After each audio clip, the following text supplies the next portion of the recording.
Online શિક્ષણની અંદર આપ સૌ વિદ્યાર્થી મિત્રોનું સ્વાગત છે। મિત્રો, આજે આપણે ધોરણ 12 વિષય ગુજરાતી પ્રકરણ 8 અમરનાથની યાત્રાએ પ્રવાસ નિબંધ લેખિકા વિનોદિની રમણભાઈ નીલકંઠ એ પાઠનો ત્રીજો ભાગ શરૂ કરવા તરફ જઈ રહ્યા છીએ। મિત્રો, પહેલા ભાગની અંદર આપણે સ્ટોરી જોયેલી, બીજા ભાગની અંદર લેખિકાનો પરિચય અને એક પેજ જોયેલું, અને હવે ત્યારબાદ ત્યાંથી આગળ વધીએ। મિત્રો, લેખિકા એ અમરનાથની યાત્રાએ જાય છે, પરંતુ અમરનાથની યાત્રાએ જવા માટે અષાઢ શ્રાવણ મહિના સિવાય બીજો કોઈ મહિનો એ અનુકૂળ આવતો નથી। એટલે લેખિકા એ ચંદનવાડી સુધી જવા માગે છે। એટલે ચંદનવાડી સુધી જવા માટે પોતાના બંને બાળકો સાથે નીકળી પડે છે, અને ત્યારબાદ એ શેષ નદીના કાંઠે જે સફરજનના વૃક્ષો, શેષ નદીનું પાણી, ત્યાં સુંદર જે વનરાઈઓ છે, વનો છે, એ બધું જોઈ અને લેખિકાના મનમાં એક અંગ્રેજી પંક્તિ યાદ આવે છે। તો ત્યાં સુધી આપણે જોયેલું, અને હવે ત્યાંથી આગળ જોઈએ। લેખિકા કહે છે કે વારંવાર એના મનમાં એક અંગ્રેજી કાવ્ય પંક્તિ એ રટણ કર્યા કરતી, વારંવાર એના મનમાં કૂદી કરતી, અને એ કઈ પંક્તિ હતી? A thing of beauty is joy forever. A thing of beauty is joy forever. A thing એટલે વસ્તુ, એ થિંગ એટલે વસ્તુ, ઓફ બ્યુટી, બ્યુટી એટલે કે સૌંદર્યની, એ થિંગ ઓફ બ્યુટી એટલે સૌંદર્યની વસ્તુ। એ થિંગ ઓફ બ્યુટી એટલે શું? સૌંદર્યની વસ્તુ। જોય ફોર એવર એટલે હંમેશ માટે આનંદ, આનંદદાયક છે। જોય એટલે આનંદ, જોય ફોર એવર એટલે કે સૌંદર્યની વસ્તુ હંમેશ માટે કેવી હોય છે? આનંદદાયક હોય છે, અથવા આનંદ આપનારી હોય છે। A thing of beauty is joy forever. લેખિકા આજુબાજુ જે બધી વસ્તુઓ જુએ છે, સુંદર વસ્તુઓ, તો એ બધી કેવી છે? આનંદદાયક છે, આનંદ આપનારી છે। નિશાળનો ઘંટ વાગી જવાની બીકે ઉતાવળે નિશાળ તરફ ધસતી, ધસતી એટલે કે દોડતી, ધસવું એટલે કે દોડવું, ધસવું એટલે શું? ધસતી એટલે કે દોડતી, નિશાળ તરફ ધસતી એટલે કે દોડતી, અને વાયરાથી, વાયરાથી એટલે કે પવનથી, વાયરો, વાયરો એટલે શું? પવન, વાયરાથી એટલે કે પવનથી, વાયરાથી ઉડી જતી ઓઢણી માથે ઓઢવાનું વસ્ત્ર, ઓઢણી માથે ઓઢવાનું વસ્ત્ર, ઓઢણી ખેંચી પકડવા મથતી મુગ્ધા, મુગ્ધા, મુગ્ધા એટલે કે જેને જોવાની તરત ખૂટી હોય તેવી સ્ત્રી, મુગ્ધા, મુગ્ધા એટલે શું? કે જેને જોવાની તરત ખૂટી હોય તેવી સ્ત્રી, એટલે કે યુવાન બનેલી સ્ત્રી। મુગ્ધા કન્યકાઓની યાદ આપતી, ઉજળા, નિર્મળા, ઉછાળા મારતા, ઉતાવળમાં વહી જતા પાણીવાળી શેષ નદી વહી રહી હતી, અને નદીને જમણે પડખે રળિયામણી એટલે સુંદર ટેકરીઓ ઉપર પાઇનના ઝાડ, આ પાઇન મિત્રો એક વૃક્ષ છે કે જ્યાં પાણી ભરેલા હોય ત્યાં આ પાઇનના વૃક્ષો થાય છે। પાનના ઝાડની ગીચ જાળીમાં થઈને વાતા માદક, આહલાદક વસંત વાયુ પવનના સુસવાટા તોફાની નિશાળિયાની સિસોટીના સંગીતનો આભાસ આપતા હતા। નિશાળ ભણી, ભણી એટલે તરફ દોડતી કન્યકાઓને સિસોટી વગાડી ટીખળી, ટીખળી છોકરાઓ જાણે ખીજવી રહ્યા હતા। તો મિત્રો, એ શેષ નદીના કિનારે જે વર્ણન છે એ વર્ણન કેવું છે? તો જેમ નિશાળનો ઘંટ વાગી જાય એટલે ઘંટ એટલે કે બેલ, એ નિશાળનો બેલ પડી ગયો હોય અને મોડું થતું હોય, તો નિશાળ તરફ એ જવાની ઉતાવળ કોઈ છોકરીને હોય તો નિશાળ તરફ ઝડપથી ધસતી, ધસતી એટલે કે દોડતી, ધસતી એટલે કે દોડતી, નિશાળ તરફ દોડતી, વાયરાથી એટલે કે પવનથી, વાયરાથી એટલે પવનથી, ઉડી જતી ઓઢણી ખેંચી અને પકડવા મથતી મુગ્ધા, મુગ્ધા એટલે કે જેને જુવાની ફૂટી હોય તેવી સ્ત્રી. મુગ્ધા કન્યા એટલે જેને જુવાની ફૂટી હોય તેવી કન્યાઓની યાદ આપતી હોય એવી ઉજળા એટલે કે એકદમ શ્વેત, નિર્મળ એટલે પવિત્ર, મલિન ન હોય તેવી, ઉછાળા મારતી એટલે કૂદકા મારતી હોય તેવી અને ઉતાવળમાં વહી જતી, ઉતાવળથી વહી જતી પાણીવાળી આ શેષ નદી એ વહી રહી હતી. મિત્રો, અહીં શેષ નદીનું વર્ણન કર્યું છે કે શેષ નદી કઈ રીતે વહે છે. તો જેમ નિશાળનો બેલ પડી જાય અને જેમ ઉતાવળ થઈ ગઈ હોય, તો કોઈ છોકરીને મોડું થઈ ગયું હોય અને એને માથે ઓઢેલી જે ઓઢણી એ પવનથી ઉડતી હોય અને એને પકડવા માટે જે પ્રયત્ન કરતી હોય, તો એવી મુગ્ધા કન્યા, યુવાન કન્યાની યાદ અપાવતી હોય, તો એ ઉજ્જવળ, નિર્મળ, ઉછાળા મારતી અને ઉતાવળમાં જતી હોય એવી આ શેષ નદી એ વહી રહી છે. શેષ નદીને જે જમણે પડખે એટલે જમણી બાજુમાં રળિયામણી, રળિયામણી એટલે કે સુંદર, રળિયામણી, રળિયામણી એટલે કે સુંદર, રળિયામણી ટેકરીઓ એટલે કે જે ડુંગરાઓ છે, એ ડુંગરનું જે શિખર, જે ટેકરી, જે ઊંચું જે સ્થળ હોય એ ટેકરીઓ, એ ટેકરીઓની ઉપર પાઇનના ઝાડના ગીચ, કે જે પાણી ભરેલું હોય, તો પાણી ભરેલું હોય ત્યાં આ પાઇનના વૃક્ષો હોય અને એ પણ ગીચ એટલે કે ગાઢ, પાઇનના ઝાડના ગીચ ઝાડીમાં, ગીચ ઝાડી, ઝાડી એટલે ગીચ એટલે કે ગાઢ, ગીચ એટલે ગાઢ અને ઝાડી, ઝાડી એટલે કે ઝાડ, વેલા, ઘાસ વગેરેનો ભરાવો. ઝાડી એટલે શું? તો કે ઝાડ, વેલા અને ઘાસ વગેરેનો ભરાવો એવું જંગલ. ઝાડી એટલે જંગલ પણ થાય, પણ જંગલની અંદર શું હોય? તો કે ઝાડ હોય, વેલા હોય, ઘાસ હોય વગેરે બધું ભરેલું હોય. તો નદીના જમણા પડખે જે ટેકરી છે, એ ટેકરી પર પાઇનના ઝાડની ગીચ ઝાડીમાં થઈને વાતા માદક, માદક એટલે કે કેફી અથવા નશીલું. માદક, માદક એટલે કેવું? કેફી અથવા નશીલું. માદક એટલે કેવું? કેફી અથવા નશીલું. માદક અને આહલાદક, આહલાદક એટલે કે આનંદ કરાવે તેવી, આહલાદક એટલે કેવી? આનંદ કરાવે તેવી અથવા આનંદકારક, આનંદ આપનાર.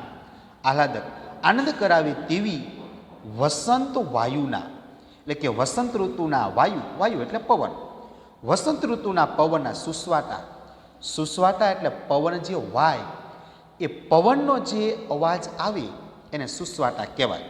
તો વસંત ઋતુનો જે પવન છે એ પવનના સુસવાટા કેવા? તો કે તોફાની નિશાળિયાની સિસોટીના સંગીતનો આભાસ આપતા હતા. જેમ તોફાની નિશાળિયા હોય એમ જે સિસોટી મારતા હોય કોઈની સામે, તો અને એ જે સંગીત ઉત્પન્ન થાય એવા આ વસંત ઋતુના એ ટૂંકમાં વાયરાઓ હતા. અને નિશાળ ભણી, ભણી એટલે કે તરફ, ભણી એટલે તરફ, ભણી એટલે તરફ, એ નિશાળ તરફ દોડતી કોઈ કન્યાને જેમ સિસોટી મારીને ટીખળી એટલે કે મજાક, ચીડવવું. ટીખળી, ટીખળી એટલે શું? ચીડવવું. ટીખળી એટલે કે ચીડવવું. જેમ ટીખળી કરતા હોય, ચીડવતા હોય એવો જાણે ખીજવી રહ્યા હતા. જેમ કોઈ કન્યાઓને છોકરાઓ ખીજવી રહ્યા હોય અને સળી કરતા હોય ને ખીજવતા હોય, તો એવી રીતે આ પવન, એ વસંત ઋતુનો પવન, એ એવું અહીંયા વાતાવરણ જોવા મળે છે. ત્યારબાદ મિત્રો આગળ જોઈએ. બુલબુલ, રાજા અને નિશાન એવા અમારા ઘોડાઓના નામ. બુલબુલ, રાજા અને નિશાન એવા અમારા ઘોડાઓના નામ. તે પહાડી ઘોડા શી કાળજીથી જતનપૂર્વક અમને ચંદનવાડી તરફ લઈ જતા હતા. લપસણી આવતા તે સંભાળભર્યા પગલાં માંડી અમને ઈજા ન આવે તેમ દોડીએ જતા હતા. પહોળો માર્ગ આવતા ત્રણેય ઘોડા એક હરોળમાં ચાલી શકતા અને વળી સાંકડી કેડી આવતી ત્યારે અમે ત્રણેય એક પાછળ એક એમ ચાલી અને માર્ગ કાપતા હતા. ત્યાં અમારા જેવી જે માતા બે પુત્રોની ત્રિપુટીનો ભેટો થઈ ગયો. તે હતા શ્રીમતી કૃષ્ણા હઠીસિંહ તથા તેમના બે પુત્રો. તે લોકો પણ ચંદનવાડી તરફ જઈ રહ્યા હતા. મિત્રો, લેખિકા છે એ હવે ચંદનવાડી તરફ જાય છે. બુલબુલ, રાજા અને નિશાન એ શું છે? ઘોડાઓના નામ.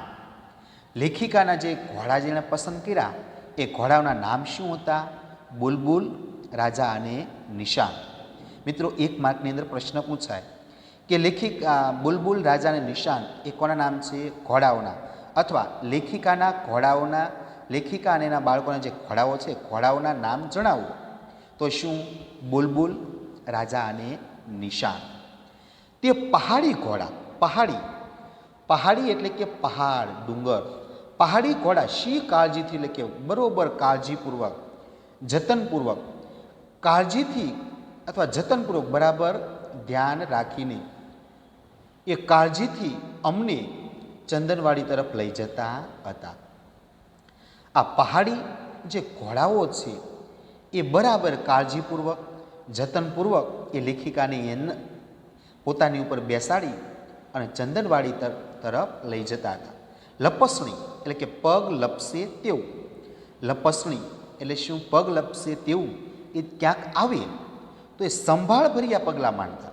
જ્યાં લપસે એવું હોય ત્યાં ઘોડાઓ જો એવા ટ્રેનિંગ એને આપેલી હતી, એવા ટ્રેન થયેલા હતા કે જે પર્વત ડુંગરાની વચ્ચે ચાલી શકે. આપણા ઘોડાઓ ત્યાં ન ચાલી શકે. એટલે ક્યાંક લપસણી આવે તો બરાબર સંભાળ રાખી અને ધીરે ધીરે પગલાં માંડતા. લેખિકાને એને ઈજા ન થાય એમ ધીરે એ દોડતા જતા હતા. અને ક્યાંક પહોળો રસ્તો આવે તો ત્રણે આમ સાથે ચાલતા. અને ક્યાંક સાંકડો રસ્તો આવે તો એકની પાછળ બીજો, બીજાની પાછળ ત્રીજો, એમ એક પછી એક એમ ચાલતા. અને આવી રીતે એ માર્ગ કાપતા, એટલે કે રસ્તો કાપતા હતા, રસ્તા પર ચાલી રહ્યા હતા. ત્યાં હવે રસ્તાની અંદર જાય છે તો ત્યાં લેખિકા કહે છે કે અમારા જેવા બીજા બે પુત્રોની ત્રિપુટીનો ભેટો થઈ ગયો. ત્રિપુટી એટલે 3 વ્યક્તિઓનો સમૂહ. ત્રિપુટી એટલે શું? 3 વ્યક્તિઓનો સમૂહ. લેખકને કેટલા હતા? 3 જણા. લેખિકા પોતે અને એના 2 બાળકો, એટલે એ 3 જણા થયા, એ ત્રિપુટી થઈ. અને હવે બીજા 2 ત્રિપુટી, એટલે બીજી એક સ્ત્રી અને એના 2 બાળકો, તો એવા 2 ત્રિપુટીનો ભેટો થઈ ગયો. અને એ બીજા જે ત્રિપુટી હતી એ કોણ હતા? શ્રીમતી કૃષ્ણા હઠીસિંહ અને તેના 2 પુત્રો. બીજી જે ત્રિપુટી હતી એનું નામ શું હતું? શ્રીમતી કૃષ્ણા હઠીસિંહ અને તેના 2 પુત્રો. અને એ પણ ચંદનવાડી તરફ જ જઈ રહ્યા હતા. ત્યારબાદ મિત્રો આગળ જોઈએ. સોહામણા કાશ્મીરનો સૂર્યોદય તે અભિરામ સમય હતો. હવા તાજગીથી ભરપૂર હતી અને આખી કુદરત વસંત અવતારથી ઘેલી બની આનંદમગ્ન હતી. અમે 3 પણ એ જ વાતાવરણથી મસ્ત બની હસતા, ગીત ગાતા, વાતો કરતા, સંસ્કૃત કવિઓના વસંત ઋતુના, હિમાલયના તથા નદીઓના વર્ણનાત્મક શ્લોકોને ઉચ્ચારણ કરતા ચંદનવાડી તરફ ઘોડા દોડાવી રહ્યા હતા. માર્ગમાં દરેક ક્ષણે કુદરત પોતાનું સ્વરૂપ બદલતી હતી અને તેમાંથી કયું શ્રેષ્ઠ છે તે નક્કી કરવા અમે સાવ અસમર્થ બની જતા હતા. એકાદ વિખ્યાત ચિત્રકારનું સુંદર ચિત્રોથી ભરપૂર કોઈ ચિત્ર સંગ્રહ સ્થાનમાં જઈએ અને ત્યાં જઈ આ ચિત્ર જોયું, અરે આ તો તેનાથી પણ વધારે સરસ છે, એમ આપણે એકબીજાને કહીએ તેવું જ અહીં બનતું હતું. લેખિકા જેમ જેમ ચંદનવાડી સુધી જાય છે અને જેમ જેમ આગળ વધે છે એમ કુદરતની શોભાનું જે દ્રશ્ય છે એ કુદરતી સૌંદર્યમાં વધારો થાય છે. લેખિકા કહે છે કે સોહામણા કાશ્મીરનો સૂર્યોદય તે અભિરામ સમય હતો. સોહામણું એટલે કે સુંદર. સોહામણું એટલે કેવું? સુંદર. અને કાશ્મીરનો સૂર્યોદય તે અભિરામ એટલે કે સુંદર, આનંદમગ્ન, આનંદ આપે તેવો. તો કાશ્મીરની અંદર જે સૂર્યોદય થાય છે એ સૂર્યોદયનો જે સમય છે એ ખૂબ જ આનંદમય હતો, આનંદ આપનારો હતો. અને જે હવા છે એ પણ તાજગીથી ભરપૂર, એકદમ ફ્રેશ, તાજી તાજી હવા, એ તાજી હવા હતી.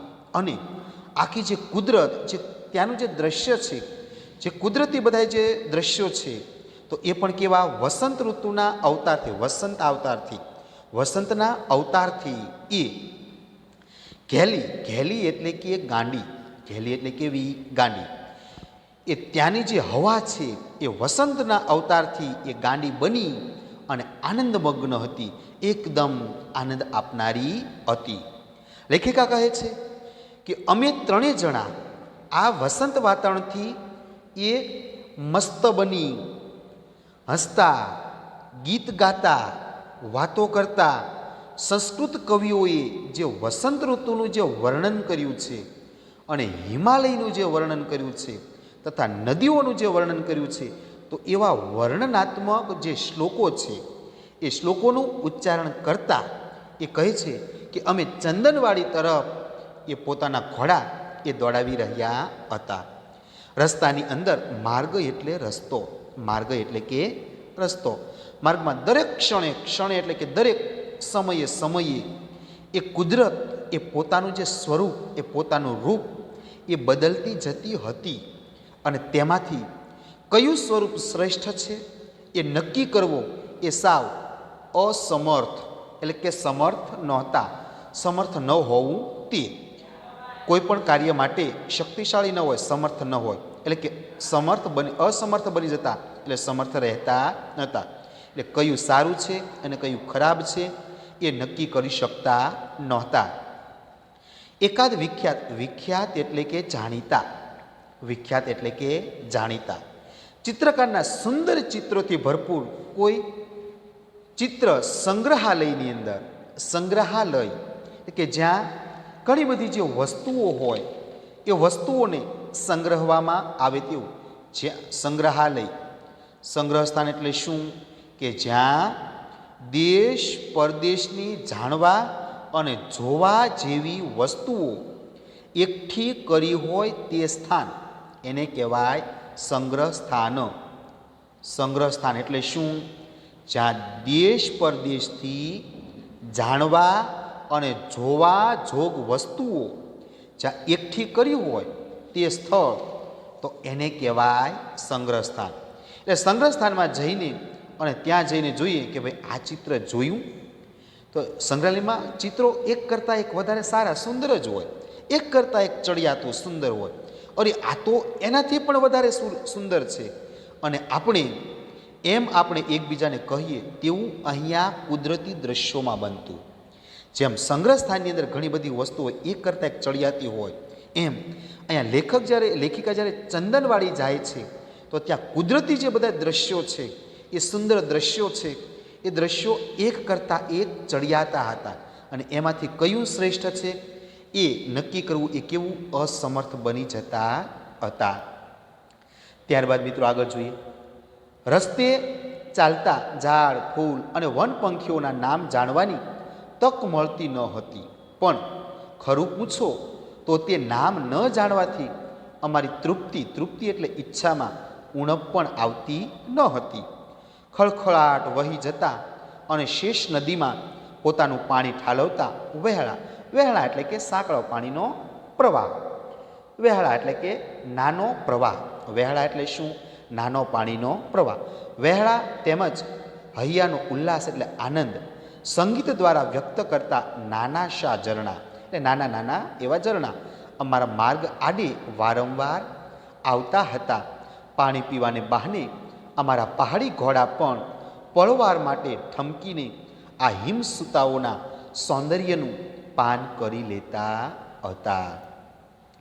લેખિકાને એ રસ્તે ચાલે છે, તો એ રસ્તે ચાલતા ચાલતા ઝાડ, ફૂલ અને વન પંખીઓના નામ જાણવાની તક પણ ન મળતી.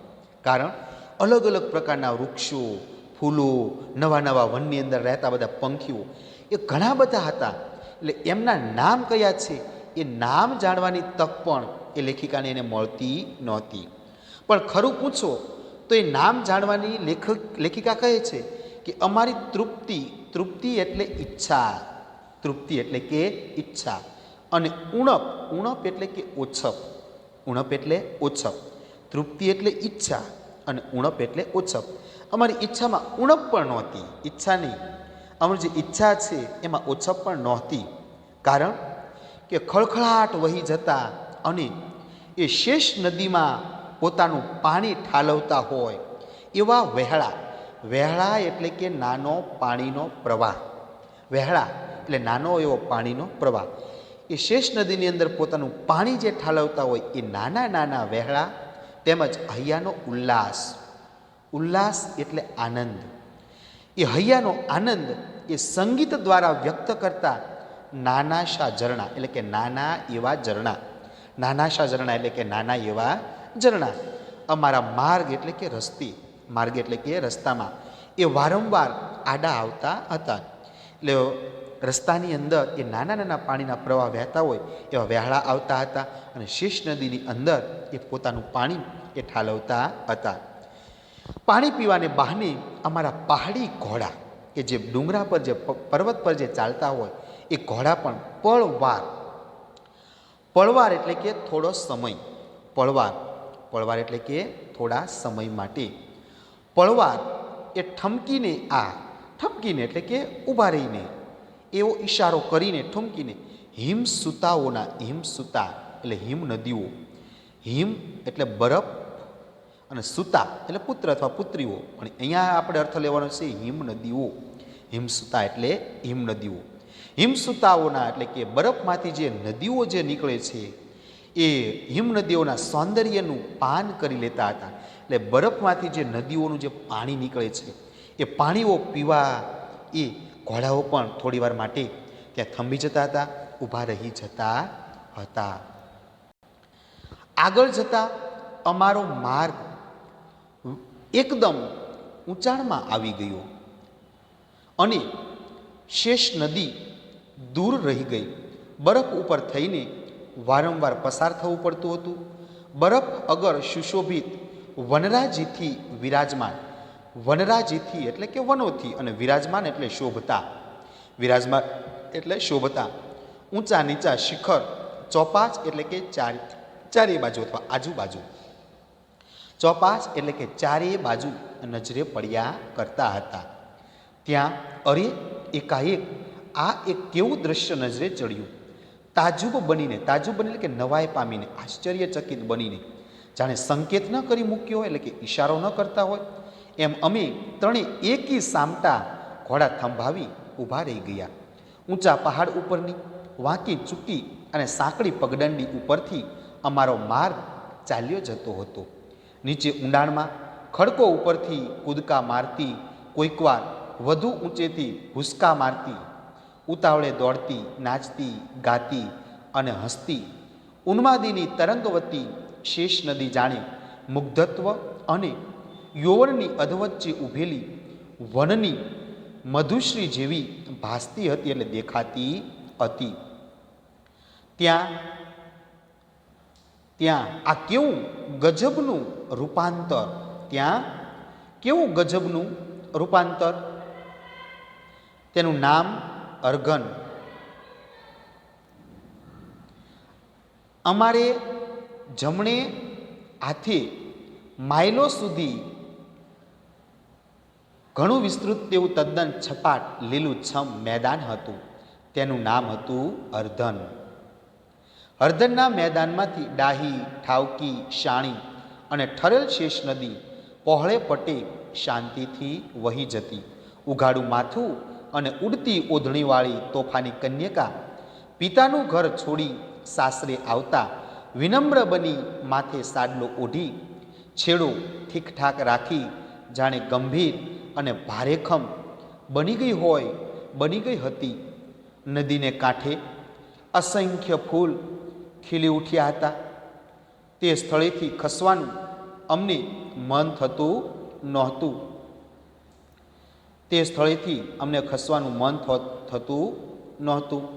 કેમેરાથી તસવીર ખેંચી એ સૌંદર્યને કચકડાની ફિલ્મો ઉપર ઝકડી લેવાના મિથ્યા એટલે નકામા પ્રયાસ કરવામાં મારા સુકુમાર તથા જગદીક લેખિકાના દીકરાઓના નામ છે એ ગૂંથાયા.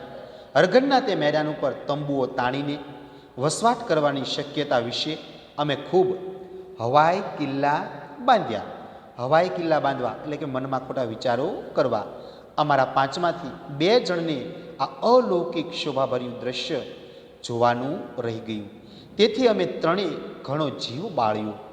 દુઃખની માફક સુખનો અતિરેક સહન કરવા માટે સ્નિગ્ધજનની ભાગીદારીની જરૂર પડે. અંગુલીના સ્પર્શ વડે કોઈ આપણને ઊંઘમાંથી જગાડે તેમ વરસાદના ફોરાએ હરઘરના મેદાનની શોભા નિહાળવામાં તલ્લીન બનેલા અમને જાગૃત કર્યા અને ઝરમરતા વરસાદને ઝીલતા અમે ચંદનવાડી ભણી એટલે તરફ ઉતાવળે જવા ઘોડાઓને એડી મારી. લેખિકા કહે છે કે આગળ જતા અમારો માર્ગ એકદમ ઊંચાણમાં આવી ગયું.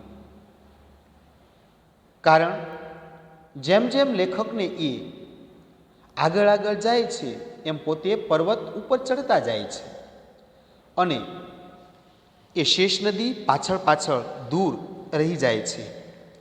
બરફ ઉપર થઈને વારંવાર પસાર થવું પડતું. બરફ અગર સુશોભિત વનરાજીથી વિરાજમાન ઊંચા નીચા શિખરો ચોપાસ નજરે પડતા હતા. તો એ બરફની અંદર એ બરફ ઉપર થઈને જે પસાર થતા તો બરફની આજુબાજુ એ બરફથી અથવા ખૂબ જ સુંદર સુશોભિત હોય સુંદર લાગતા હોય એવા વનરાજીથી આજુબાજુ જે બધા વૃક્ષો છે જે વનસ્પતિઓ છે એ વનરાજીથી વિરાજમાન એટલે કે શોભતા. વિરાજમાન એટલે શોભતા. એ વનરાજીથી શોભતા ઊંચા નીચા શિખરો એ ચોપાસ એટલે કે ચારેય બાજુ નજરે પડતા હતા. જેમ જેમ આગળ ચંદનવાડી તરફ જાય છે એમ ચારેય બાજુ બરફથી સુશોભિત અને વનરાજીથી સુશોભિત આવા ઊંચા નીચા જે શિખરો છે એ ચારે બાજુ નજરે પડતા હતા. ત્યાં અરે આ એકાએક કેવું દ્રશ્ય નજરે ચડ્યું. તાજુબ બનીને એટલે કે નવાઈ પામીને જાણે સંકેત ન કરી મૂક્યો હોય, જેમ ઈશારો ન કરી મૂક્યો હોય એમ અમે ત્રણેય એકી સામટા એટલે કે એક સાથે ઘોડા થંભાવીને ઊભા રહી ગયા. અચાનક એક દ્રશ્ય જોઈ ગયા એટલે લેખિકાને પોતાના ત્રણેય ઘોડા ઊભા રાખી થંભાવી ઊભા રાખીને ત્યાં ઊભા રહી ગયા. હવે પાછળ જુએ છે તો શું છે કે ઊંચા નીચા પહાડ ઉપર અને વાંકી ચૂકી અને સાંકડી પગદંડી. પગદંડી એટલે કે પગે ચાલવાની કેડી.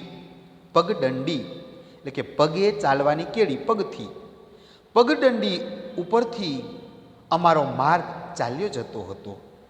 એટલે લેખકને જુએ છે તો શેષ નદીનો એને કિનારે જે રસ્તો હતો લેખકને ઉપર ગયા પણ પાછળ જે શેષ નદી જે દેખાતી હતી એ વાંકી ચૂકી અને પગે જેમ ચાલવાની જેમ સાંકડી જેમ સાંકડો જેમ રસ્તો હોય એમ સાંકડી એ દેખાતી હતી અને આવો એનો રસ્તો એ દેખાતો હતો. અને એ ક્યાં એ ઊંડાણમાં હતો દેખાતો હતો ક્યાંક ઊંડે જતો હોય એવો તો ક્યાંક ખડકો ઉપરથી એ શેષ નદી કૂદકા મારતી હોય તેવી તો કોઈ વાર એ ધુસકા કૂદકા મારતી હોય એવી તો ક્યાંક ઉતાવળે દોડતી હોય એવી નાચતી હોય ગાતી હોય હસતી હોય. ઉન્માદિની એટલે કે આમ ઉન્માદ એટલે કે ગાંડી અને ઘેલી. ઉન્માદિની એટલે કે ગાંડી અથવા ઘેલી. ઉન્માદિની એટલે કીધી ગાંડી અથવા ઘેલી. તરંગવતી. તરંગવતી એટલે કે પાણીની લહેરોવાળી. તરંગવતી એટલે કે પાણીની લહેરોવાળી એ શેષ નદી જાણે મુગ્ધત્વ અને યૌવનની વચ્ચે આમ એકદમ યુવાન બનતી હોય મુગ્ધ ભોળી કન્યા હોય અથવા યુવાનની અંદર પહોંચી ગયેલી હોય તો મુગ્ધતા અને યૌવનની વચ્ચે પહોંચેલી હોય એવી આ શેષ નદી એ મધુશ્રી. મધુશ્રી એટલે કે ખૂબ જ સુંદર. મુગ્ધત્વ એટલે કે મોહકતા કે મધુશ્રી જેવી. મધુ એટલે કે એમ સુંદર દેખાતી હોય તેવી શ્રી લક્ષ્મી જેવી એ દેખાતી હતી. ત્યાં આ અજબનું એકદમ કેવું રૂપાંતર. અચાનક વાતાવરણ પલટાઈ ગયું. એક બાજુ શેષ નદી છે વાંકી ચૂકી અજબનું એનું રૂપાંતર છે તો જમણી બાજુ માઇલો સુધી માઇલ એટલે આશરે 2 થી 2.5 કિલોમીટરનું અંતર એ હજારો માઇલ સુધી વિસ્તૃત એવું તદ્દન ફેલાયેલું લીલું છમ એકદમ સપાટ એવું મેદાન હતું અને એ હતું હરઘરનું મેદાન. વિસ્તૃત જમણી બાજુ શું હતું કે માઇલો સુધી ઘણા વિસ્તારની અંદર ફેલાયેલું. વિસ્તૃત એટલે કે વિસ્તારિત, વિશાળ. વિસ્તૃત એટલે કે વિસ્તારિત અથવા વિશાળ. તદ્દન સપાટ, એકદમ સીધું. લીલું છમ એટલે હરિયાળું. લીલું છમ એટલે કે હરિયાળું, ઘાસ ઉગી નીકળ્યું હોય એવું એક સપાટ મેદાન હતું. અને તે મેદાન હતું શેનું? હરઘરનું મેદાન. હરઘરના મેદાનમાંથી ડાહી, ઠાવકી, ઠાવકી એટલે ગંભીર, ડાહી, ડાહી એટલે સમજદાર હોય તેવી, ડાહી બની ગયેલી. ઠાવકી, ઠાવકી એટલે ગંભીર, ઠાવકી એટલે કે ગંભીર, ઠાવકી એટલે કેવી? ગંભીર. શાણી, શાણી એટલે કે સમજદાર, શાણી, શાણી એટલે કે સમજદાર. અને ઠરેલ, ઠરેલ એટલે કે ડાહ્યું, શાણું અથવા પુખ્ત વિચારનું. ઠરેલો, તો ઠરેલ, ઠરેલ એટલે ડાહ્યું, શાણું અથવા પુખ્ત વિચારનું, જેમ સમજણ શક્તિ હોય એવું. તો એવી આ નદી પહોળા પટે, કે જેનો પહોળો જે પટ છે, પટ એટલે નદીના બંને કિનારાનો વિસ્તાર. પટ એટલે શું? નદીના કિનારાનો વિસ્તાર. તો પહોળા પટે એ શાંતિથી વહી જતી હતી. જેમ ઉઘાડું માથું હોય, ઉડતી ઓઢણીવાળી તોફાની કન્યા પોતાના પિતાનું ઘર છોડી અને પોતાના સાસરે જતી આવતી હોય એમ એકદમ વિનમ્ર બની, માથે સાડલો ઓઢી ઠીકઠાક રાખી, જાણે એકદમ ગંભીર બની ગઈ હોય, તોફાની કન્યામાંથી જેમ ગંભીર અને ભારેખમ બની ગઈ હોય એવી આ શેષ નદી દેખાતી હતી. અને નદીના કાંઠે અસંખ્ય ફૂલો એ ખીલી ઉઠેલા હતા. તે સ્થળેથી ખસવાનું મન ન થતું હતું. અને કેમેરામાંથી તસવીરો ખેંચી અને અજોડ એટલે કે જેની જોડ જડે નહીં તેવું, અજોડ એટલે કે જેની જોડ જડે નહીં તેવું કચકડાની ફિલ્મો એટલે કે કેમેરાની અંદર, કેમેરો શેનો? કચકડાનો બનેલો છે. તો કેમેરાની ફિલ્મ ઉપર આ જકડી લેવાનો, પકડી રાખવાનો એ મિથ્યા, મિથ્યા એટલે નકામો, નકામો પ્રયાસ કરતા મારા સુકુમાર અને જગદીપ. આ સુકુમાર અને જગદીપ એ લેખિકાના પુત્રોના નામ છે. એટલે લેખિકાના બંને પુત્રો એ ફોટા પાડવા લાગે છે. હરઘરના તે મેદાન ઉપર તંબુઓ તાણી, તંબુઓ તાણી અને તંબુ એટલે કે દોરડા અને થાંભલા. તંબુ, તંબુ એટલે શું? તો કે દોરડા અને થાંભલાના ટેકે તાણેલું છત્રી ઘાટનું લુગડાનું ઘર. તંબુ એટલે શું? તો કે દોરડા અને થાંભલાને ટેકે તાણેલું છત્રી ઘાટનું લુગડાનું ઘર. એટલે તંબુઓ તાણીને વસવાટ કરવાની શક્યતા એટલે કે રહેવાની, વસવાટ કરવું એટલે કે રહેવું, વસવાટ એટલે કે રહેવાની શક્યતા વિશે અમે ખૂબ હવાઈ કિલ્લા બાંધ્યા. હવાઈ કિલ્લા બાંધવા એટલે કે મિથ્યા, નકામા પ્રયત્નો કરવા, મોટી મોટી વાતો કરવી. મિત્રો, રૂઢિપ્રયોગ છે. હવાઈ કિલ્લા બાંધવા એટલે મોટી મોટી વાતો કરવી. હવાઈ કિલ્લા બાંધવા એટલે શું? મોટી મોટી વાતો કરી. એટલે હવાઈ કિલ્લા બાંધ્યા. પણ અમારામાં પાંચમાંથી લેખકને, લેખિકા, લેખિકાના પતિ અને એના 3 બાળકો, રંજના, કે જે લેખક અને આ રંજના બંને ઘેરે હતા એટલે 5નો પરિવાર થયો. એટલે લેખિકા કહે છે કે અમારા 5માંથી 2 જણને આવું અલૌકિક કે જે આ લોકમાં ન હોય એવું સુંદર દ્રશ્ય અમારે જોવાનું રહી ગયું. તેથી અમે ત્રણેય ઘણો જીવ દોયો. જીવ બાળવો એટલે મનમાં દુઃખી થવું. જીવ બાળવો એટલે શું? મનમાં દુઃખી થવું. અમે ઘણો જીવ બાળ્યો, પણ દુઃખની માફક, માફક એટલે જેમ, માફક એટલે જેમ, દુઃખની માફક સુખનો અતિરેક એટલે વધારે પડતું. અતિરેક એટલે શું? વધારે પડતું. વધારે સહન કરવા માટે પણ સ્નિગ્ધ, સ્નિગ્ધ એટલે કે પ્રેમાળ, સ્નેહીજન. સ્નિગ્ધ એટલે કે પ્રેમાળ, મધુર. મધુર જન એટલે માણસની ભાગીદારીની જરૂર પડે છે. આપણે દુઃખમાંથી આપણે બહાર કાઢે તો પ્રેમાળ વ્યક્તિ હોય તો સારું બોલે તો આપણે દુઃખમાંથી બહાર નીકળી શકીએ. દુઃખના અતિરેક, દુઃખની માફક સુખનો અતિરેક સહન કરવા માટે પણ જેમ દુઃખ સહન કરવા માટે કોઈ પ્રેમાળ માણસની જરૂર પડે, એમ સુખને પણ સહન કરવા માટે આવા પ્રેમાળ વ્યક્તિની જરૂર પડે તો આપણે વધારે ખુશ થઈએ. અંગુલી, અંગુલી એટલે આંગળી, અંગુલી એટલે કે આંગળી. આંગળીના સ્પર્શ વડે કોઈ આપણને એ સ્પર્શ કરી ઊંઘમાંથી કોઈ જગાડે, એમ વરસાદના ખોરા, ખોરા એટલે કે વરસાદના છાંટા, વરસાદના નાના નાના બિંદુઓ, ખોરા એટલે કે નાના નાના બિંદુ, ઝાકળ પડે જેમ બિંદુ હોય, જેમ વરસાદના ખોરા એટલે કે ટીપાઈએ હરઘનના મેદાનની શોભા નિહાળવામાં તલ્લીન બનેલા એટલે કે એકાગ્ર બનેલા અમને જાગૃત કર્યા એટલે જગાડ્યા. લેખકને હરધનના મેદાન જે શોભા જુએ છે, જે તલ્લીન બનેલા હતા તો વરસાદ આવ્યો એટલે જેમ આપણે કોઈ આંગળી અડે ને આપણે જેમ જાગી જઈએ એમ વરસાદ પડ્યો એટલે એ જાગી ગયા, એટલે જાગૃત કર્યા. ઝરમરતા વરસાદને ઝીલતા અમે ચંદનવાડી ભણી એટલે તરફ એ ઉતાવળે જવા એ ઘોડાને એડી મારી, એડી એટલે કે ઘોડાને દોડાવવા માટે એડી લગાવી એટલે કે પગનો ઈશારો કરવો. ત્યારબાદ ચંદનવાડી આગળ શેષ નદી બહુ ઘાટીલો વળાંક લે છે. ત્યાં નદી તટે એટલે નદીના કિનારે અમરનાથના જાત્રાળુઓ માટે છાપરા બાંધેલા છે અને થોડા ચા ઘર પણ નજરે પડે છે. ચંદનવાડી છેક પાછલા ભાગમાં બરફનો પુલ છે.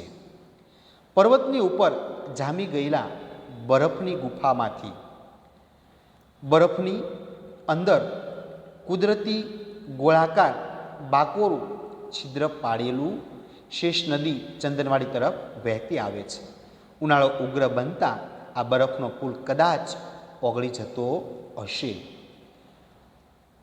હવે મિત્રો, હરઘનના મેદાનનું જે સૌંદર્ય જોતા તો એ સૌંદર્યમાંથી વરસાદ આવે છે અને લેખિકાને તલ્લીન બનેલા હતા એમને જાગૃત થયા અને હવે એ પોતાના જે ઘોડા છે એ ચંદનવાડી આગળ શેષ નદી તરફ દોડાવે ને ચંદનવાડીની આગળ શેષ નદી આમ ઘાટીલો વળાંક લે છે, એ ઘાટ પ્રકારનો વળાંક લે છે અને એ સ્થળે ત્યાં ઘાટ એટલે શું કે ભાઈ નદીના કિનારે આપણે નાહી ધોઈ શકીએ, સ્નાન કરી શકીએ એવું સ્થળ, એવી જગ્યા હોય, ડાયરેક્ટ નદીના ઊંડાણમાં ન પેસી જઈએ એવું ટૂંકમાં સારી જગ્યા.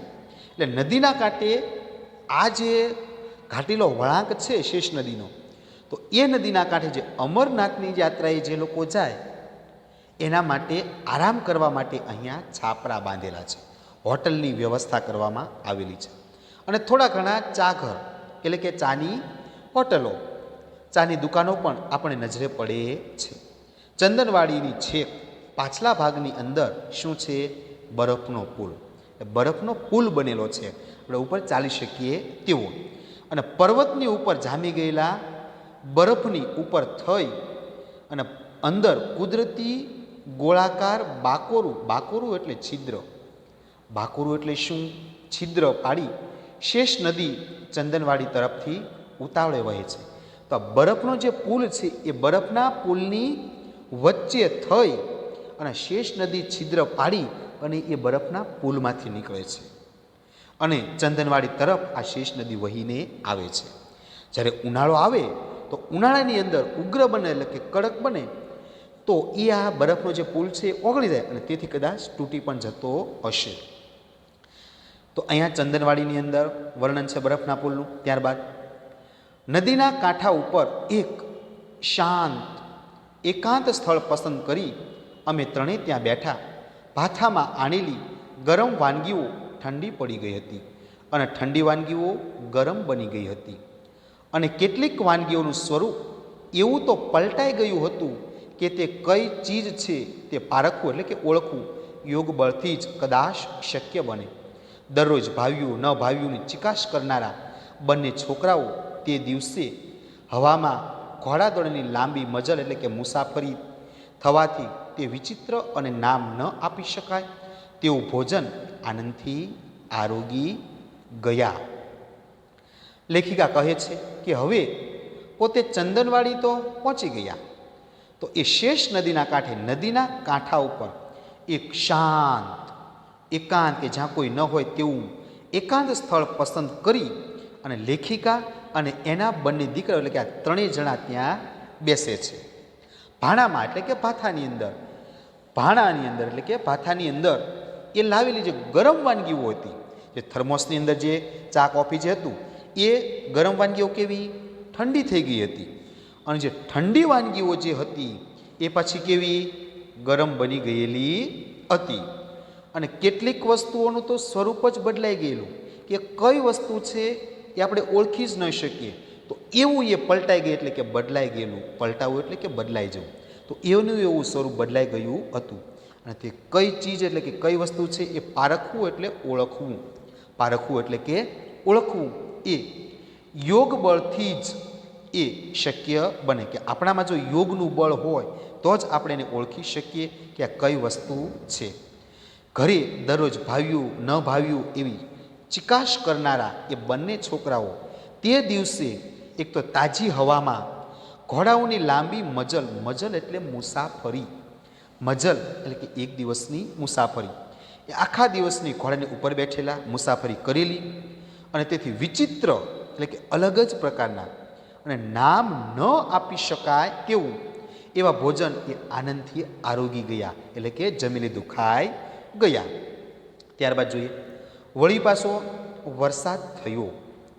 કોણ જાણે ક્યાંથી કાળા ભમ્મર જેવા વાદળા દળબડ દોડતા આવી આકાશના ગુંબજમાં પથરાઈ ગયા અને વરસાદ તૂટી પડ્યો. ઝપાટા બંધ પાછા ન જઈએ તો સાંકડા વહોળાઓ પહોળા અને વેગથી વહેતા બની જાય તો તે ઓળંગવા અઘરા પડી જાય. વળી પહાડના ઉભળક ઢોળાવમાંથી કોરી કાઢેલી પગથીઓ એટલે કે પગે ચાલવાની કેળી, પગથી એટલે કે પગદંડી, પગે ચાલવાની કેળી પગથી સાંકડી અને લપસણી બની જાય તો ઘોડાના પગ સરી જવાનો પણ સંભવ તો ખરો જ. એટલે પહેલગામ પાછા પહોંચી જવાની મને અધીરાય એટલે કે ઉતાવળ થઈ. ઘર ભણી એટલે તરફ જવાનું હોવાથી બુલબુલ, રાજા તથા નિશાંત પણ ઝડપભેર દોડવા રાજી થયા હતા. વરસાદમાં પલળવાની અમને તો મજા આવતી હતી, પણ માત્ર અમારા કેમેરામાં પાણી ન પેસી જાય તેની અમને ચિંતા હતી. લેખિકાને ચંદનવાડીની અંદર જાય છે અને એ ત્યાં ચંદનવાડીનું દ્રશ્ય જુએ છે. લેખકને એને ખૂબ જ આનંદ થાય છે. એકાંતની અંદર એ ભોજન કરવા બેસે છે. પોતાના દીકરાઓ ભાવ્યું ન ભાવ્યું ચિકાશ કરતા બેઠા અને ત્યાંથી હવે વળી પાછો એ વરસાદ થયો. કોણ જાણે ક્યાંથી આકાશની અંદર કાળા ડિબાંગ ભમરો દળબડ દળબડ કરતા દોડાવ્યા અને આકાશના ગુંબજમાં, ગુંબજ એટલે કે ગોળ ઘુમ્મટ આકારનું એ આકાશ આપણે જોઈએ તો આકાશ આપણે ચારેય બાજુ છે આપણે આમ ગોળ ઘુમ્મટ આકારનું નમેલું હોય એવું લાગે. એટલે આકાશના ઘુમ્મટમાં એ પથરાઈ ગયા એટલે કે ફેલાઈ ગયા એટલે કે આકાશની અંદર વાદળો થઈ ગયા અને વરસાદ તૂટી પડ્યો. ઝપાટા બંધ કે ખૂબ જ જોર જોરથી એ વરસાદ આવવા લાગ્યો અને હવે જો એ ઝડપથી પાછા ન જાય તો એ જે સાંકડા જે વચ્ચે જે વહેલા આવે ને નાના પાણીનો પ્રવાહ એ વરસાદને કારણે નાના વહેલાઓ એ મોટા પહોળા બની જાય અને એ વેગથી વહી જાય તો એ જે રસ્તો છે એ રસ્તો ઓળંગવો મુશ્કેલ પડી જાય અને વળી એ પહાડ ઉભડક એકદમ આમ ઉભડક એટલે કે પાણીના પ્રવાહ નીચે પડે એટલે ઉભડક ઢોળાવમાંથી એ કાઢેલી પગથીઓ એટલે કે પગે ચાલવાની કેળવી જે ડુંગરાઓ છે ઉભડક તો એની અંદર જે કોતરી જે બનાવેલી જે રસ્તાઓ છે એ જે પગથીઓ જે કેળીઓ છે એ પણ કેવી લપસણી બની જાય તો ઘોડાના પગ પણ સરી જવાનો સંભવ તો ખરો જ. એટલે જ એ પહેલગામ પાછા જવા માટે લેખિકા એ વિચાર કર્યો અને અધીરા એટલે કે ઉતાવળ થઈ, નહીંતર બીજી મુશ્કેલીઓ આવી પડે એટલા માટે. હવે ઘર ભણી એટલે કે તરફ જવાનું હોવાથી આ બુલબુલ, રાજા અને નિશાંત એ પણ હવે ઝડપથી દોડવા લાગ્યા. વરસાદમાં પલળવાની તો લેખકને એને મજા આવતી, પણ માત્ર ધ્યાન રાખવાનું હતું કે એના જે કેમેરા છે એ કેમેરાની અંદર પાણી ન પેસી જાય તેની લેખકે એની ચિંતા હતી. ત્યારબાદ જેને અમે ઝરણાના સ્વરૂપે જોયા હતા એ થોડા કલાકમાં તો ધસમસ વહેતી નદીઓના રૂપમાં પલટાઈ ગયા હતા. પથરાયેલું વિશાળ મેદાન પણ રૂપ પલટો કરી બેઠું હતું. આ વખતે અમે શેષ નદીના પ્રવાહની સાથે સાથે જતા હતા. વરસાદ જેવો સમાન ભેરું, ભેરું એટલે મિત્ર, સરખો મિત્ર મળી જવાથી શેષ નદી જાણે વધુ ઉલ્લાસવતી બની ગઈ હતી. લેખિકા કહે છે કે જેને અમે ઝરણાના સ્વરૂપે, ઝરણા એટલે કે નાના પાણીના તળાવો, ઝરણાના સ્વરૂપે જેને જોયા હતા એ તો થોડા કલાકમાં ધસમસથી વહેતી, ધસમસ એટલે કે જોર જોરથી આગળ વધતી, ધસમસવું એટલે શું? ધસમસથી વહેતી એટલે કે જોરથી વહેતી નદીઓના રૂપમાં બદલાઈ ગયા હતા. અને હળધરનું જે મેદાન હતું, જે વિશાળ મેદાન, એ પણ રૂપ પલટો કર્યું. જે લીલું છમ દેખાતું હતું, વિશાળ હતું, એ પણ આખું આમ બદલાઈ ગયું હતું. અને આ વખતે આ સમયે જે શેષ નદી હતી એનો જે પાણીનો જે પ્રવાહ છે એ શેષ નદીના પ્રવાહની સાથે સાથે હતા. શેષ નદીને કોણ? વરસાદ જેવો સમાન ભેરું એટલે કે મિત્ર મળી ગયો. સમાન મિત્ર મળી જવાથી જાણે શેષ નદીનું પાણી જાણે વધુ ઉલ્લાસવતી એટલે કે હર્ષથી પ્રફુલ્લિત થયેલું. ઉલ્લાસવંતી એટલે હર્ષથી અથવા આનંદથી પ્રફુલ્લિત થયેલી. તો હર્ષથી પ્રફુલ્લિત થયેલી આ શેષ નદી એ આનંદમય બની ગઈ હતી, કારણ કે વરસાદ એનો મિત્ર હતો અને વરસાદને સાથ આપ્યો, એનું પાણી નદીમાં ઠલવાનું, એટલે વધુ આનંદથી એ આગળ વધી રહી હતી. મારતે ઘોડે અને ધોધમાર વરસતે વરસાદે અમે પહેલગામ પહોંચ્યા. ત્યાં અમારા શરીર પર એક તસુ એટલે થોડી ઘણી જગ્યા પણ કોરી રહી ન હતી. નવી જગ્યાઓ જોવામાં, કુદરતના ન્યારા એટલે કે અલગ પ્રકારના રૂપ ભાળવાના ઉમંગમાં એટલે આનંદમાં થાક નહોતો લાગ્યો. પણ પહેલગામ આવ્યા પછી કપડાં બદલી ગરમા ગરમ કોફી પીને ઓઢી પોઢીને પલંગમાં સૂઈ જવાનું બહુ સુખદ લાગ્યું. જીવનનો પણ એ જ પ્રકારનો અંત છે ને. લેખિકા કહે છે કે ભાઈ મારતે ઘોડે એટલે કે દોડતે ઘોડે અથવા ઝડપથી. મારતે ઘોડે એટલે કેવા? દોડતા ઘોડે અથવા ઝડપથી. મારતે ઘોડે એટલે કે દોડતા ઘોડે અથવા ઝડપથી. અને ધોધમાર વરસતે વરસાદે અમે પહેલગામ પહોંચ્યા. રસ્તો મુશ્કેલ ન બને એટલે ઝડપથી ઘોડા દોડાવતા એ પહેલગામ પહોંચી ગયા. ત્યારે અમારા શરીર પર એક તસુ એટલે કે ઇંચ જેટલું માપ. તસુ એટલે શું? 1 ઇંચ જેટલું માપ. તસુ એટલે 1 ઇંચ જેટલું માપ, નાનું માપ. 1 ઇંચ જેટલી જગ્યા પણ એટલે કે 1 તસુ જગ્યા પણ કોરી રહી ન હતી, કારણ કે વરસાદને કારણે એનું આખું શરીર, બધા કપડાં બધા પલળી ગયા હતા. નવી જગ્યાઓ જોવામાં અને કુદરતના ન્યારું એટલે કે અનેરું, અનોખું. ન્યારું એટલે કેવું? અનેરું, અનોખું. અલગ પ્રકારનું રૂપ ભાળવાના એટલે કે જોવાના. ઉમંગમાં એટલે કે આનંદમાં, કે અલગ પ્રકારના રૂપ જોવાના આનંદમાં એ થાક લાગ્યો નહોતો.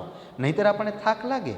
પણ પહેલગામ પાછા આવ્યા પછી કપડાં બદલ્યા, ગરમા ગરમ કોફી પીધી અને ઓઢી પોઢી અને પલંગની અંદર સૂઈ જવાનું પણ એને ખૂબ જ સુખદ સારું લાગે છે. તો જીવનનો પણ આ એક આવા જ પ્રકારનો અંત છે. જેમ આપણે ઓઢી પોઢીને સૂઈ જઈએ, જ્યારે મૃત્યુ પામીએ ને ત્યારે પણ આપણે ઓઢી પોઢીને જ આપણને સુવાડી દે છે. તો મિત્રો, આ પાઠની અંદર અહીંયા લેખિકાએ અમરનાથની યાત્રા દરમિયાન જે વર્ણનો કર્યા, એ જે પ્રવાસ દરમિયાન જે વર્ણનો જોયા, એ વર્ણનનું અહીં આપણે સુંદર અનુભવો પ્રાપ્ત કર્યા. એ બધું જ આપણે વિસ્તારથી જોયું. તો મિત્રો, અહીંયા હવે આપણે આપણો આ પાઠ પૂર્ણ કરીએ છીએ. મિત્રો, હોમવર્કની અંદર તમારે સ્વાધ્યાય ફેરબુકમાં લખવાનો છે. ફરીવાર મિત્રો, હોમવર્કની અંદર સ્વાધ્યાય ફેરબુકમાં લખવાનો છે.